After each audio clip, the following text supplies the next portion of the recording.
It seems like these days it's super trendy for people to buy the latest and greatest, newest medication out on the market. And I've got some thoughts on that I'd like to share with you. If there's a newly marketed medication and there is an older medication that fulfills the same purpose, always go to the older medication. Here's why. After a medication is approved by the FDA, one-third of them will end up with alerts, warnings, or recalls. Here's an example.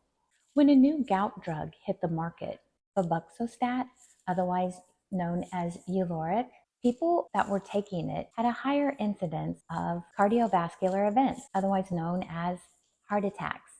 So the FDA asked the drug maker to do more research on this medication, and they did. They came back and they said, yes, they do have a higher incidence of cardiovascular events.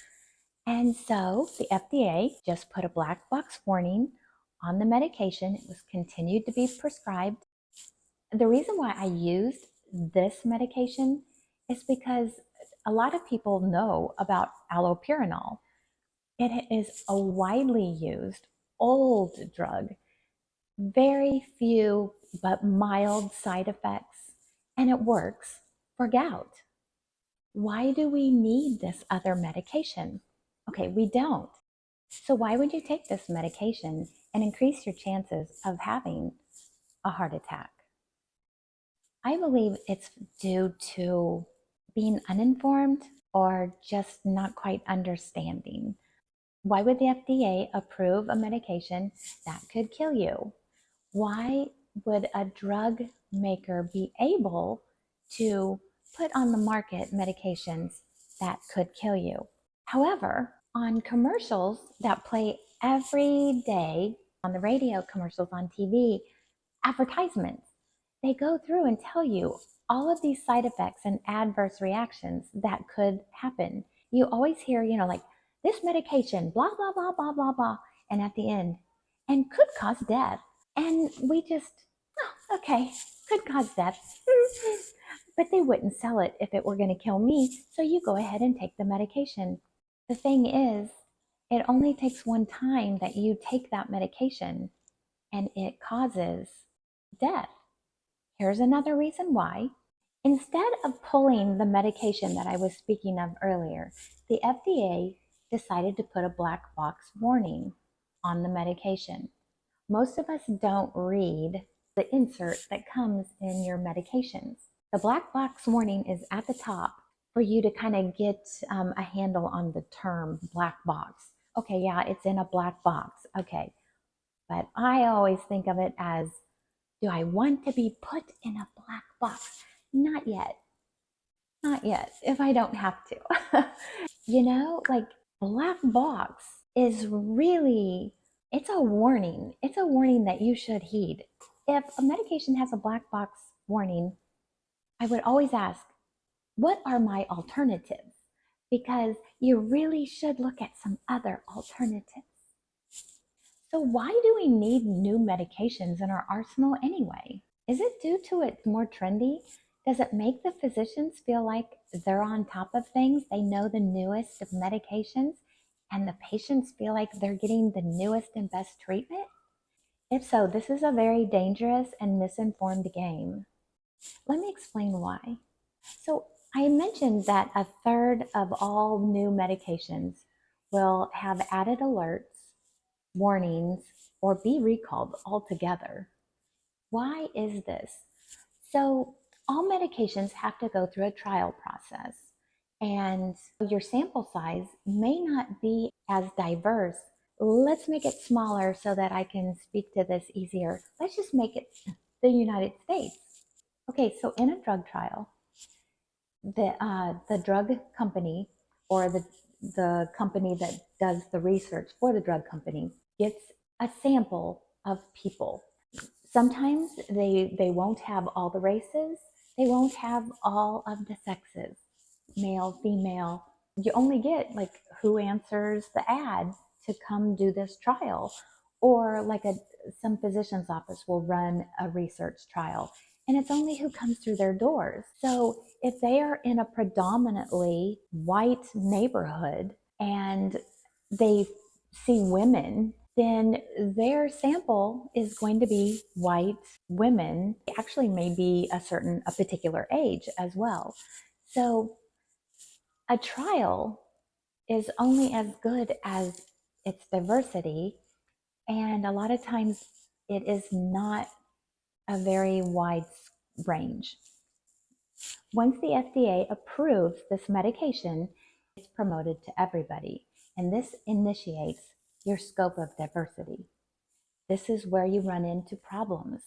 If a medication was not tried on elderly people, and elderly people start having problems with it, you need to put the warning that it may cause these problems in the elderly.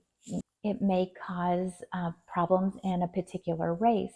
You need to put that on there. So you find this stuff out after it hits the market. And then sometimes the FDA will go back and tell the drug manufacturer, hey, we need you to do more research. Doesn't necessarily matter if the research comes back conclusive to, yeah, it may kill these people. Okay, we'll just put a black box warning up here and we'll continue to sell this medication. Obviously, sometimes they will pull it, but a lot of medications are left out there.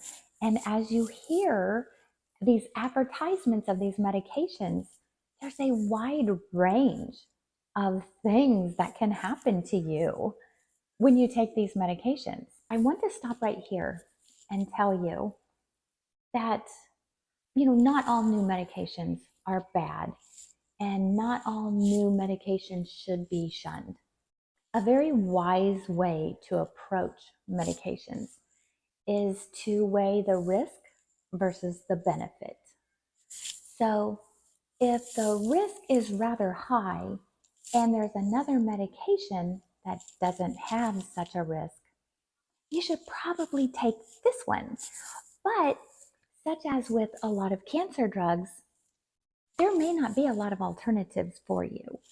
So the risk and the benefit, you may want to go ahead and take that. But it's always up to you, and you always should be informed. And always remember, your healthcare provider is your professional source of information for this. So don't be afraid to ask, what are my alternatives? But, be ready to write it all down. Don't, they can't give you like a therapy session. It's got to be quick. Well, we have this and this and this and this. And okay, can I have information on that? Or can you spell that for me so that you can look it up? But these are the things that you need to take care of as your own advocate. So back to people jumping on the trend of new medications. So the first people to jump on board are actually unwittingly signing up to be participants in an ongoing research study. And they pay a premium price for this. Any way you slice that whole thing, it literally makes no sense. I know when you hold this little pill and you think, okay, well, I'll swallow it. It can't be that bad. It seems harmless. So take this, for example. Cancer cells are quite small. Viruses are quite small. And so is bacteria. And they can all cause terrible problems for us. So think of a pill as a chemical that you're ingesting, and you need to know, what is that pill going to do to the rest of my body? I understand that you're trying to take this pill to treat a particular issue that you're having, but what other issues does it cause, or what other things in your body is it going to affect? You should really know that before you ever take any type of medication. Become an expert on the medication or the medications that you're going to take before you take them. Everything that I tell you, I will tell you what's my opinion, and then I will always back it up with facts, and I'll tell you where the facts come from. Well, actually put the information here. I want us to use the 3D examination process that I told you about in an earlier video to make a decision about the facts that I've given you. If you remember, it involves the physical, the emotional, nutritional, environmental, and spiritual aspects of anything that you're trying to make a decision on or you're thinking about. Physical. What physical effects will happen when I take this medication? Again, you want to weigh the risk benefits. Medications are chemicals that react with your body. Some lead to lifelong disease and even death. Is this something I want to put into my body? Number 2, emotional. How do I feel emotionally about what it is that I'm treating and what I'm using to treat it? How is it making you feel? Because an ill feeling means you're not sure about the treatment that you're taking. You may need more information. Remember, you need to get the information that you need to make an informed decision. Your healthcare provider is your professional source. Always ask your healthcare provider if this is the only alternative for you. Usually, an informed decision leads to a confident decision, and that's what I hope for you. Number 3 is environmental. Now, in speaking of environmental, how is the treatment or medication going to affect you internally? Some things to consider are, will it weaken your kidneys? Does it poison your liver? Does it produce toxins, produce clot? And adjusting for your age, what precautions should you look for or think about? What factors are unique to you and your issue? Not everyone is the same. So always look at you and how it's going to affect you. Number 4, nutrition. Nutrition? Medication? Yes.